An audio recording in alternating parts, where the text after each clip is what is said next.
Oke guys, saya akan menjelaskan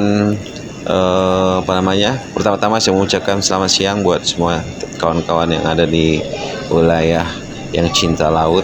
Nah, ini saya akan menjelaskan tentang metode cara pemasangan jaring ataupun perangkap daripada benur ataupun benih-bening spiny lobster ini. Ini nelayan yang khusus menangkap benih-bening ini. Mereka menggunakan dengan metode yang memang sangat-sangat ramah lingkungan, yang tidak merusak sistem laut. Nah, mereka menggunakan alat tangkap ini memang dengan cara sangat ramah lingkungan.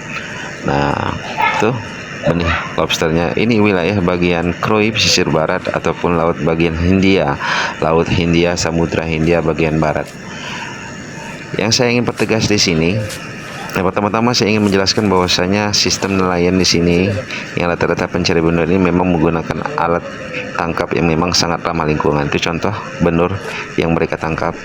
Ya guys, saya akan menjelaskan bahwasanya dalam aksi penangkapan benih-bening ini ya bukan tentang dilarang atau tidaknya.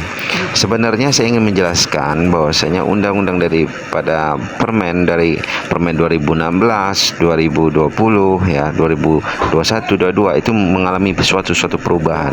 Karena memang laut kita ini ya bagian Indonesia Nusantara ini memang laut yang memang sangat besar, sangat panjang, dan memang diakui dunia bahwasanya Nusantara Indonesia ini mempunyai luas laut terbesar terpanjang nomor 2 dunia. Itu diklaim oleh Kanada, karena Kanada diakui terbesar ya luas lautnya, namun sebenarnya masih kita klaim. Jadi wajar jika sumber alam ataupun sumber makhluk hidup yang ada di lautan ini, kekayaan alam SDA, kekayaan alam kita ini memang sangat melimpah dan sangat luar biasa.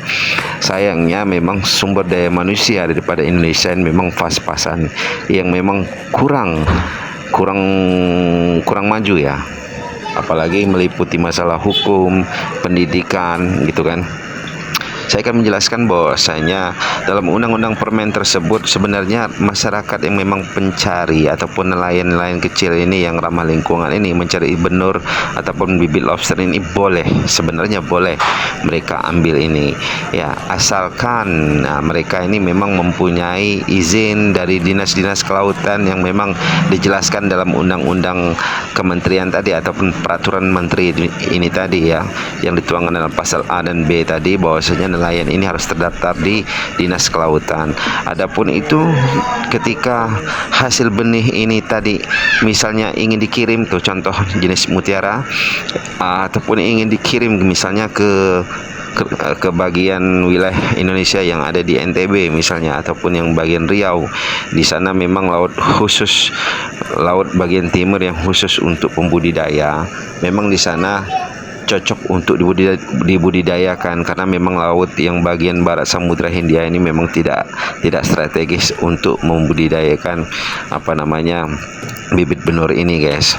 Nah, jadi apabila masyarakat nelayan ini punya izin ya kan, punya kelompok, lalu mereka bisa mengeluarkan barang yang disebut dengan SKB, mereka bisa kirim kemana, misalnya ke pembudidaya yang ada di NTB, pembudidaya yang ada di yang ada di Riau.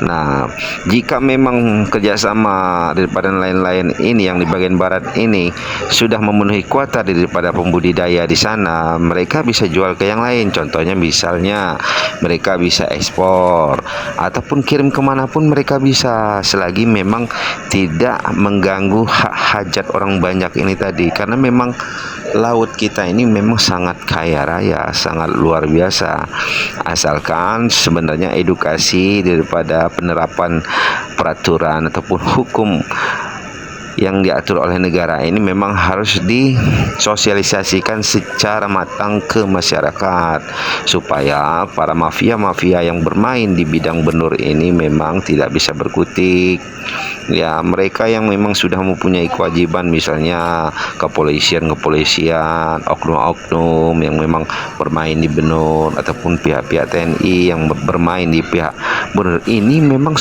tidaklah wajar, karena mereka mempunyai kewajiban lain ya. mereka mempunyai kewajiban lain yang memang diperintahkan oleh undang-undang ya.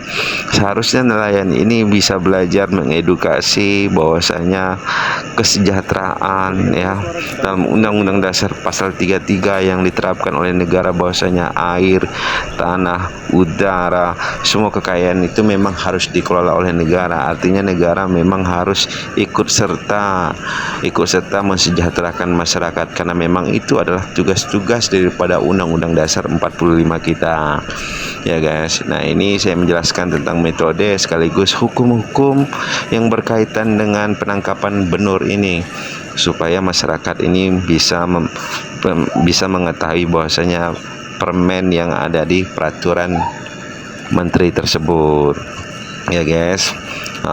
Luar biasa. Nanti saya akan menjelaskan lagi tutorial cara pembuatan waring ya, pemasangan lampu. Nah, ini cara memasang waring, dan itu yang ada tali di dekat situ, memang itu suatu ujung tombak daripada pemasangan waring-waring itu.